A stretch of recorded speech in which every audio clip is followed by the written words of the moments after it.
Hello students, हम लोग करने वाले हैं class 10th math chapter number 2 that is polynomials. और हम लोग सिलेबस के अकॉर्डिंगली 2.1 एंड 2.2 एक्सरसाइज आज फिनिश करेंगे। तो चलिए स्टार्ट करते हैं।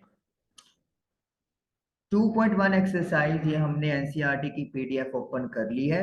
यहाँ पे क्या है, the graph of y is equal to p of x are given in figure. तो फिगर में आपको ग्राफ्स दिए हुए हैं y is equal to polynomial of x कुछ पॉलिनोमियल्स के लिए। तो नंबर ऑफ जीरोस हमें फाइंड करनी है। दो चीजें हैं जो आपको पहले तो समझ में आनी चाहिए कि पॉलिनोमियल्स क्या होते हैं। पॉलिनोमियल्स क्या होते हैं?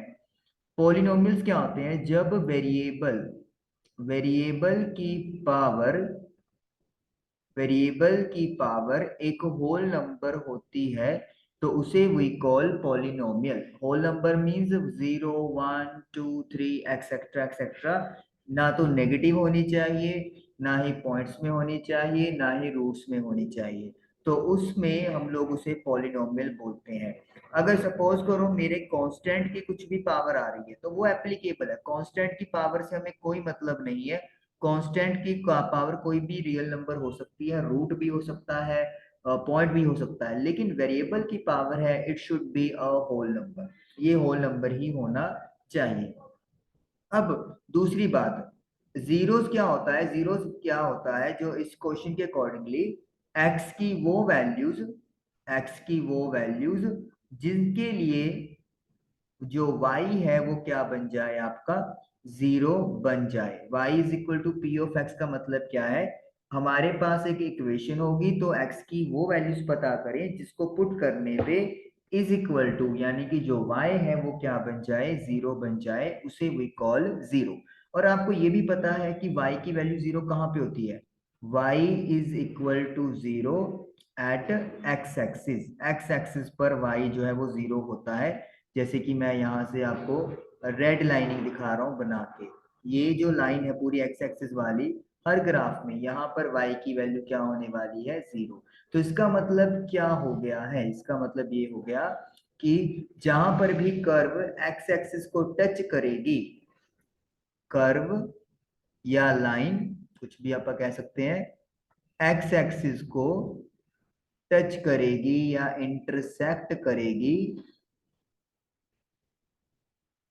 वो क्या होगा? वो आपका जीरो होगा। वो क्या होगा? जीरो होगा। यानी कि एक्स की उस वैल्यू पे वाई जो है वो जीरो होगा। तो वही हमने चेक करना है। अब यहाँ पे अगर हम लोग देखें तो ये वाली जो लाइन है ये पैरेलल टू एक्स एक्सिस है। ये एक्स एक्सिस को टच या इंटरसेक्ट कर ही नहीं रही, तो इसमें नंबर ऑफ जीरोस क्या हो जाएंगी? जीरो। अगर हम लोग सेकंड ग्राफ पे बात करें तो यहाँ पर एक्स एक्सिस को जो कर्व है वो एक पॉइंट यहाँ पर कट कर रही है। तो यानी कि यहाँ पे नंबर ऑफ जीरोस कितनी होंगी? वन होंगी। यहाँ पर अगर हम लोग देखें तो वन टू थ्री, थ्री ऐसे पॉइंट्स हैं जहां पर एक्स एक्सिस को कट किया जा रहा है, तो नंबर ऑफ जीरोस यहाँ पर थ्री होंगी। यहाँ पे बात करें तो यहाँ पर नंबर ऑफ जीरोस टू है। यहाँ पर बात करें वन टू थ्री फोर, तो total there are four zeros. और इस ग्राफ में बात करें तो वन टू थ्री, ये एक ही जीरो है, प्रिंटिंग की यहाँ पे गड़बड़ है, तो one two three, three zeros होंगे। ध्यान रखिए हमने y एक्सिस की तरफ कोई नहीं देखना, हमने सिर्फ x एक्सिस वाले पॉइंट ही चेक करने हैं। तो ये नंबर ऑफ जीरोस हमारे पास डन हो गई।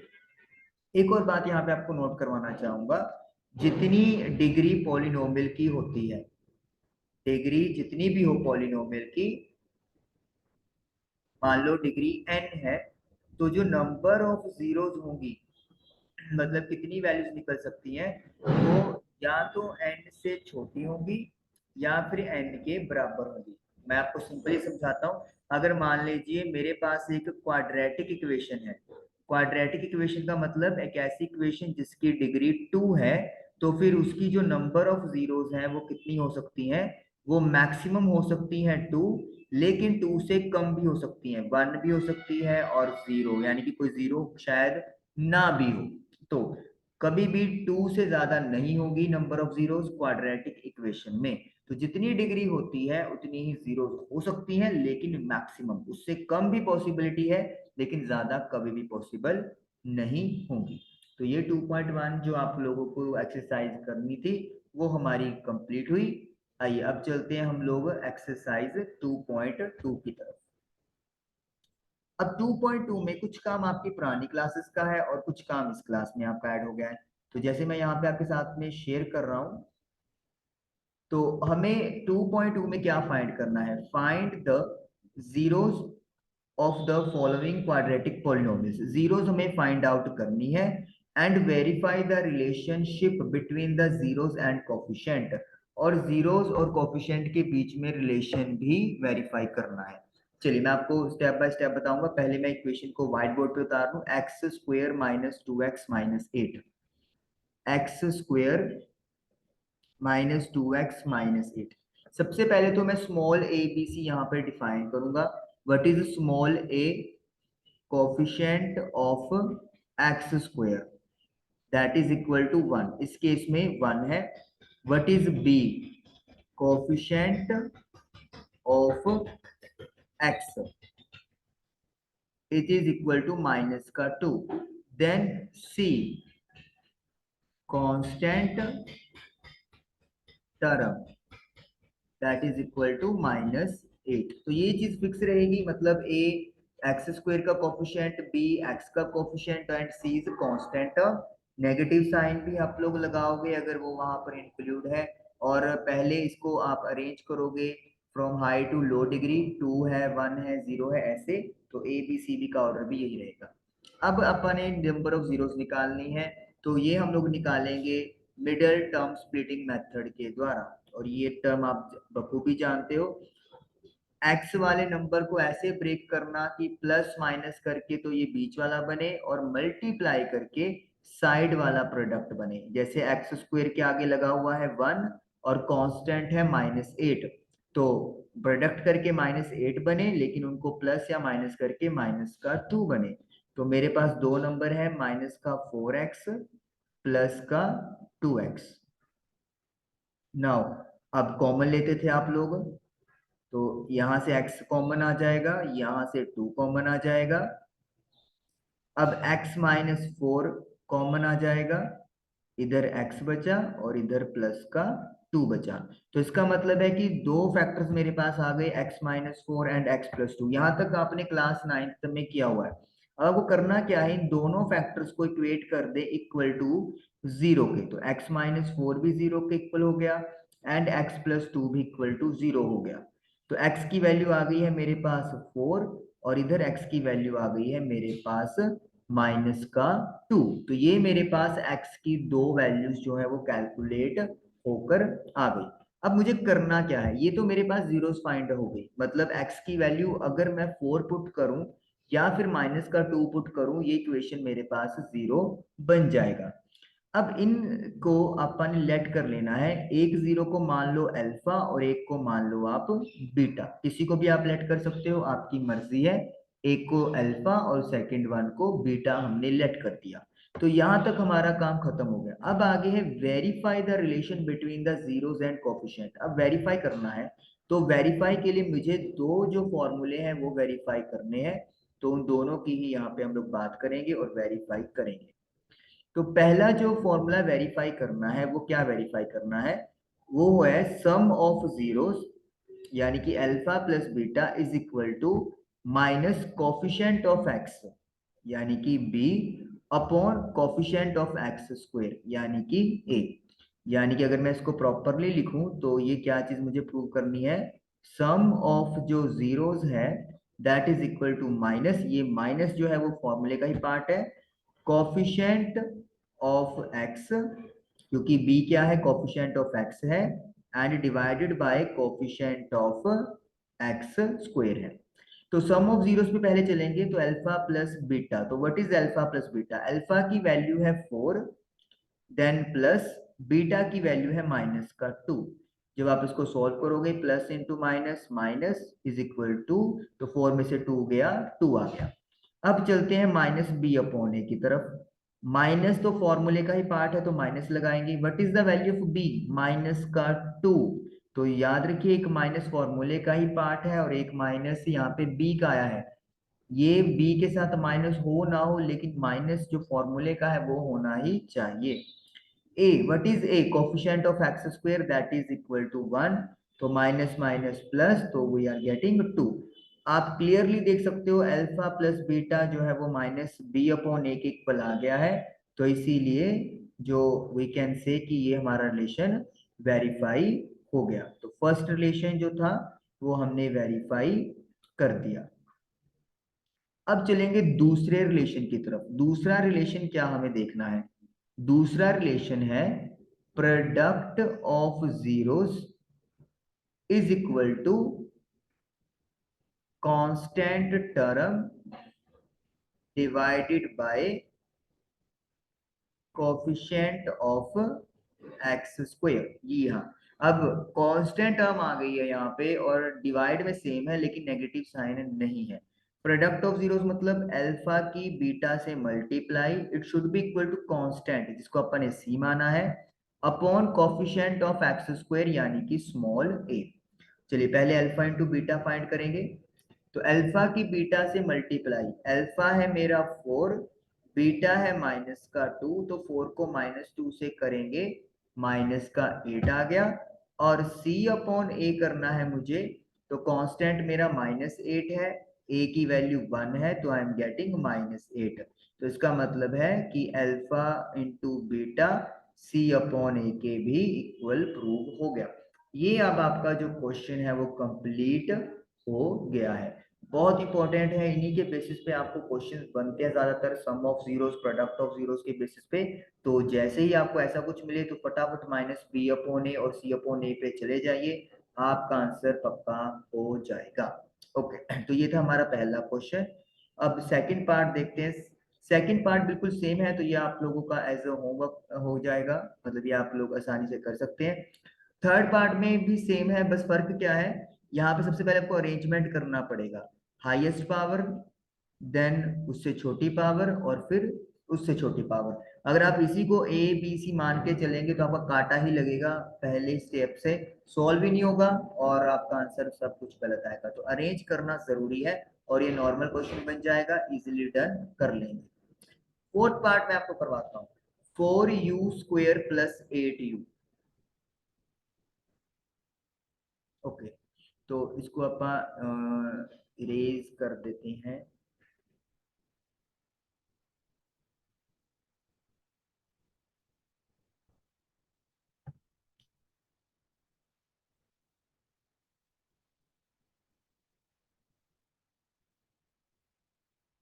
चलिए, तो हमारे पास ये इरेज हो गया।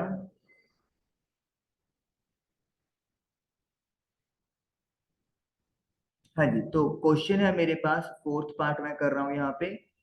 4u² plus 8u। ये अब यहाँ पे देखिए, सबसे पहले तो ए क्या था, coefficient of x square, x square का कोफिशिएंट, लेकिन यहाँ पे वेरिएबल एक्स की जगह पर यू है तो अपन यू स्क्वायर ही लिखेंगे। तो यू स्क्वायर के साथ क्या लगा हुआ है, 4 लगा हुआ है। देन बी, बी क्या होता है, कोफिशिएंट ऑफ u, यानी x का था, अब यहाँ पे u हो जाएगा 8। c होता है अपने पास कांस्टेंट, लेकिन यहाँ पे तो कोई कांस्टेंट दिख नहीं रहा तो अपन इसको 0 मानेंगे।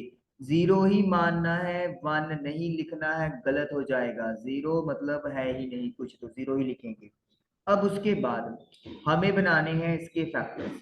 अब यहाँ पे दो टर्म्स हैं तो इसीलिए हम लोगों को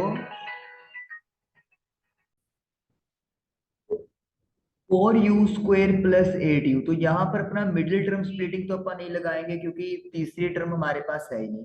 तो हम लोग क्या करेंगे, डायरेक्टली यहाँ से कॉमन निकाल देंगे, तो 4u कॉमन आ जाएगा, u प्लस 2 मेरे पास बन जाएगा। अब ये दो फैक्टर्स बन गए, दोनों को इक्वेट कर देंगे हम लोग 0 के इक्वल। तो 4u is equal to 0 and u plus 2 is equal to 0। तो u की वैल्यू आ गई है 0/4, तो यानी कि 0। और यहाँ पर u की वैल्यू आ जाएगी -2। अब आपको पता है कि हमने एक जीरो को अल्फा लेट कर लेना है और एक जीरो को हमने लेट कर लेना है बीटा। तो अल्फा की वैल्यू 0 और बीटा की वैल्यू -2। अब जीरोस निकल गई, यानी हमारा हाफ काम जो है वो फिनिश हो गया है। अब हम लोगों को फाइंड क्या करना है, अब हमें रिलेशन वेरीफाई यहाँ पर करने हैं। तो पहला रिलेशन क्या है मेरे पास, alpha plus beta it should be equal to -b/a। और दूसरा रिलेशन क्या है, alpha into beta c/a, sum of zeros and this is product of zeros. तो अल्फा प्लस बीटा हम लोग कैसे फाइंड करेंगे, तो अल्फा की वैल्यू है 0 प्लस बीटा की वैल्यू है -2। तो प्लस इंटू माइनस माइनस, तो 0 में से 2 गया -2, -b/a। तो माइनस फॉर्मूले का पार्ट है, b की वैल्यू है 8, तो 8 लिख देंगे, और a की value that is coefficient of u square है 4। तो कटिंग करके वी आर गेटिंग -2। तो हमें क्या मिल रहा है कि अल्फा प्लस बीटा जो है वो -b/a के इक्वल आ गया। प्रोडक्ट ऑफ जीरोस की बात करेंगे तो अल्फा मल्टीप्लाई बाय बीटा, तो 0 मल्टीप्लाई बाय -2, तो 0 multiply by something 0 and c/a, तो कांस्टेंट कितना है मेरे पास 0 है, और a की वैल्यू है 4, तो 0/4 0 आ गया। तो आप क्लियरली देख सकते हो कि अल्फा बीटा जो है वो c/a के इक्वल आ गया। तो ये भी रिलेशन वेरीफाई हो गया है। इस तरीके से हमारा जो रिलेशन है वो वेरीफाई हो गया है जीरोस और कोफिशिएंट के बीच में। चलिए अब मैं आपको इसका फिफ्थ पार्ट भी करवाऊंगा, क्योंकि यहाँ पर भी दो ही आपके पास टर्म्स है, लेकिन यहाँ पर फोर्थ और फिफ्थ में क्या डिफरेंस है। यहाँ पर आप देखते हो कि यू स्क्वेयर और यू है, लेकिन यहाँ पर टी स्क्वेयर तो है, क्वाड्रेटिक तो है ही है, लेकिन टी वाली टर्म एब्सेंट है। तो यानी कि इसको करने का तरीका क्या होगा वो अपन डिस्कस करेंगे। चलिए पहले इसको इरेज करते हैं हम लोग।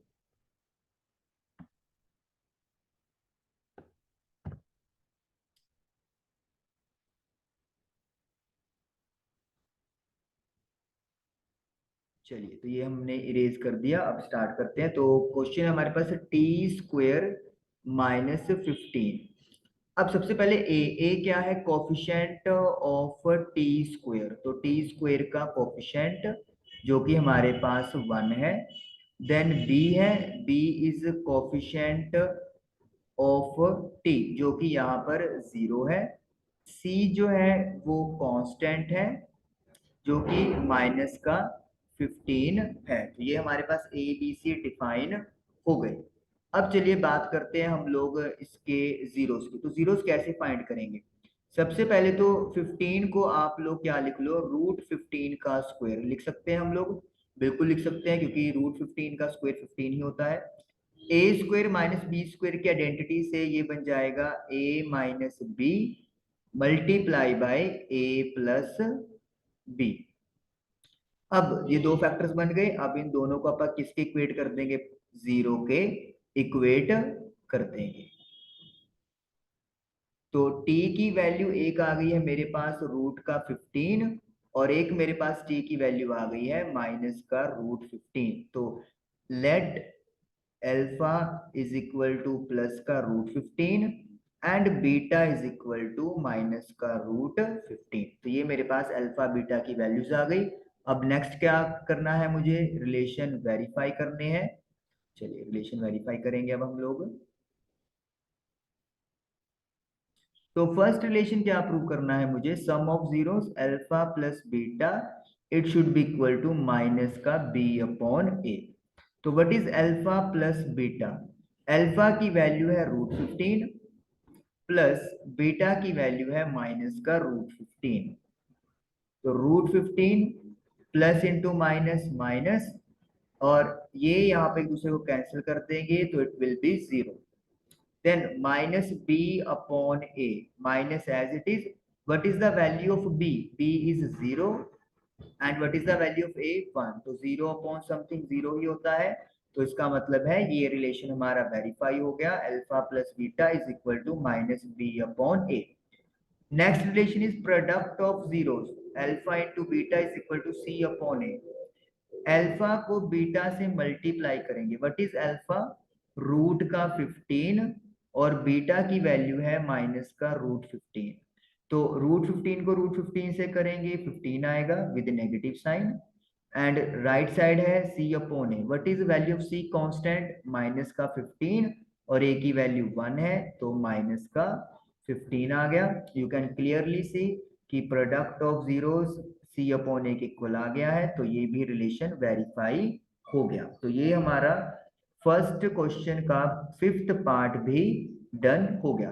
सिक्स्थ पार्ट बिल्कुल सेम है, इसमें हमें कुछ भी वही चीज स्प्लिटिंग कर देंगे और अल्फा बीटा निकाल देंगे, फिर कोफिशिएंट का रिलेशन वेरीफाई कर देंगे। चलिए अब याद करते हैं सेकंड क्वेश्चन की। सेकंड क्वेश्चन क्या है? फाइंड पॉलिनोमियल, क्वाड्रेटिक पॉलिनोमियल बनानी है ईच विद गिवन नंबर्स। कुछ नंबर्स गिवन है जो क्या है?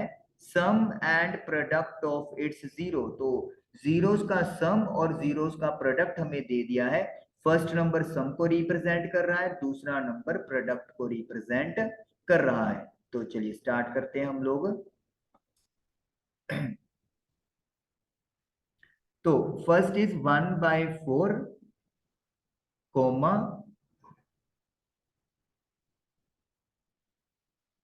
-1। चलिए चलिए मैं यहीं पे आपको करवाता हूँ, बार बार यहाँ पे चेंज करेंगे हम लोग। तो फॉर्मूला पहले तो हमें पता होना चाहिए, एक्स स्क्वेयर जो वेरिएबल हो गया है, sum of zeros, sum of zeros multiply by x then plus product of zeros. ये फॉर्मूला है क्वाड्रेटिक पॉलिनोमियल बनाने का। X square minus sum of zeros into x plus product of zeros. अब देखिए कैसे यूज करेंगे। X square same to same, what is the sum of zeros? 1/4। साथ में क्या लगेगा? X plus product of zeros कितना है मेरे पास? माइनस का 1। तो x square minus x/4 plus minus -1। 4 हम लोग यहाँ पर एलसीएम ले लेंगे तो ये आ जाएगा 4x² minus x minus 4 equal to 0। आप लोग लिख सकते हैं क्योंकि ये हम लोग जीरोस फाइंड कर रहे हैं तो इक्वेशन 0 के इक्वल ही आएगी। और फिर ये जो 4 है वो क्रॉस मल्टीप्लाई करके 0 बन जाएगा, तो सिंपल इक्वेशन हम लोग ये लिख देंगे 4x² minus x minus 4। Okay, next मेरे पास है √2 1/3। चलिए मैं इसको यहीं पे बनाता हूं। याद रखिए सम ऑफ जीरोस के आगे जो नेगेटिव साइन है वो फॉर्मूले का पार्ट है। तो सम ऑफ जीरोस कितना है? √2 then x, product of zeros है 1/3। अब 3 क्या ले लेंगे? एलसीएम, और इसकी हम लोग मल्टीप्लाई कर देंगे अपॉन 3 इज इक्वल टू में 0 लिख सकते हैं हम लोग। तो ये बन जाएगा 3x² माइनस 3√2x प्लस का 1। तो ये हमारे पास पॉलिनोमियल बन गया। अगर हम लोग बात करें नेक्स्ट वन की, नेक्स्ट वन में मुझे क्या दिया हुआ है? 0, √5। तो x² minus sum of zero 0 है, x और प्रोडक्ट है √5। तो x वाले टर्म को आप खत्म कर सकते हैं, तो सिंपली आ जाएगा x² plus √5। Very easy. Fourth part में क्या करना है? सम ऑफ जीरोस 1 है तो 1x लिख देंगे, प्रोडक्ट ऑफ जीरोस 1 है तो सिंपली बन गया x² माइनस एक्स प्लस का 1। तो बहुत ही आसान यहाँ पे ये हमारे पास जो है वो क्वेश्चंस हैं, पार्ट्स हैं। सम ऑफ जीरोस और प्रोडक्ट ऑफ जीरोस पहले ही दिया हुआ है। अगर ना दिया होता, जीरोस दी होती, तो पहले हमें सम फाइंड करना पड़ता, फिर प्रोडक्ट, फिर यूज करते। सम ऑफ जीरोस -1/4। अब देखिए एक माइनस फॉर्मूले का पार्ट है और एक माइनस उन्होंने दिया हुआ है। And what is product of zeros? 1/4। तो minus minus plus x/4 plus 1/4। 4 LCM लेंगे तो you will get 4x² plus x plus 1। 4 खत्म ही हो जाएगा तो हमें लिखने की जरूरत नहीं है। 4, 1 लास्ट पार्ट। तो x² minus sum of zeros 4 है और प्रोडक्ट ऑफ जीरोस 1 है। तो ये मेरे पास बहुत इजीली डन हो गया। तो इस तरीके से क्वेश्चन नंबर जो 2 है वो हमारा सारा का सारा डन हो गया। 6 पार्ट थे, तो इस तरीके से हमने एक्सरसाइज 2.2 फिनिश कर ली है। तो एक्सरसाइज 2.1 और 2.2 हमारी फिनिश हुई। Chapter number 2 as per NCERT हमारा कंप्लीट हो गया है, as per CBSE syllabus complete हो गया है। आई होप कि आपको समझ में आया होगा, लेकिन काइंडली इसकी खुद रिवीजन जरूर करें, हर क्वेश्चन को ट्राई करें, तभी आपको ये पक्का होगा। Thank you for watching the video. मिलेंगे नेक्स्ट सेशन में, तब तक के लिए हंसते रहिए, मुस्कुराते रहिए और पढ़ाई करते रहिए, क्योंकि पढ़ाई भी जरूरी है। Thank you very much.